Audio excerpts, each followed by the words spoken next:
ঝমঝমিয়ে বৃষ্টি পড়ছে। পালানপুর গ্রামের সীমান্তে এসে দাঁড়ালো এক যুবক। নাম তার অর্জুন। 15 বছর আগে ঠিক এই রকম এক বৃষ্টির রাতে তাকে গ্রাম ছাড়তে হয়েছিল। তার চোখের মণিতে এখন শুধু আগুনের শিখা, হাতে একটা পুরনো কাপড়ে মোড়ানো মরচে ধরা ধারালো কাতার ছুরি। অর্জুন তার ভেঙে পড়া ভিটের সামনে গিয়ে দাঁড়ালো। জরাজীর্ণ দেওয়ালগুলো যেন আজও আর্তনাদ করছে।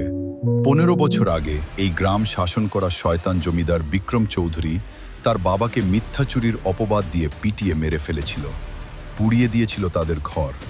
অর্জুন সেদিন পালিয়ে বেঁচেছিল, কিন্তু তার কলিজায় গেঁথে গিয়েছিল এক চরম প্রতিশোধের নেশা।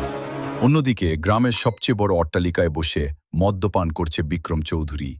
তার মেদবহুল শরীর আর সোনার চেইনের আড়ালে লুকিয়ে আছে এক নৃশংস জানোয়ার। সে ভাবতেও পারেনি যে তার পাপে ভরা সাম্রাজ্যে আঘাত হানতে কেউ ফিরে আসছে। অর্জুন যখন বটতলায় পৌঁছালে বিক্রমের গুন্ডা বাহিনী তাকে ঘিরে ধরল, তাদের হাতে লাঠি আর তলোয়ার। অর্জুন শান্ত গলায় শুধু বলল, মালিককে গিয়ে বল অর্জুন ফিরে এসেছে তার পাওনা কড়ায় গণ্ডায় বুঝে নিতে। মুহূর্তের মধ্যে শুরু হলো মারপিট। অর্জুনের চোখের পলকে গুন্ডারা ধরাশায়ী হলো। তার শরীর থেকে গড়িয়ে পড়ছে রক্ত, কিন্তু সে থামার পাত্র নয়।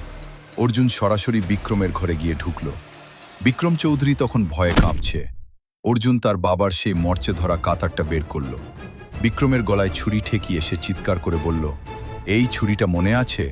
এটা আমার বাবার ছিল, যেটা দিয়ে তুমি আমার বাবাকে অপমান করেছিলে। আজ এই ছুরিই তোমার পাপের বিচার করবে। গ্রামের সাধারণ মানুষ যারা এতকাল বিক্রমের ভয়ে মুখ বুজে সহ্য করেছে, তারা মশাল নিয়ে বেরিয়ে এলো। অর্জুন বিক্রমকে মারল না, বরং তাকে টেনে নিয়ে এলো গ্রামের মাঝখানে। ক্ষমতার দম্ভ মাটিতে মিশে গেল। পুলিশের হাতে তুলে দেওয়ার আগে গ্রামবাসী তাকে চিনে নিল এক পাপিষ্ঠ হিসেবে। ভোর হলো। অর্জুন তার মায়ের একটা পুরনো গয়না, যা সে ধুলোর নিচে খুঁজে পেয়েছিল, হাতে নিয়ে চোখের জল মুছল। তার মনের দীর্ঘ 15 বছরের জ্বালা আজ শান্ত। ভোরের উদীয়মান সুসূর্যের দিকে তাকিয়ে সে হাঁটতে শুরু করল গ্রামের মেঠো পথ ধরে এক নতুন জীবনের উদ্দেশ্যে।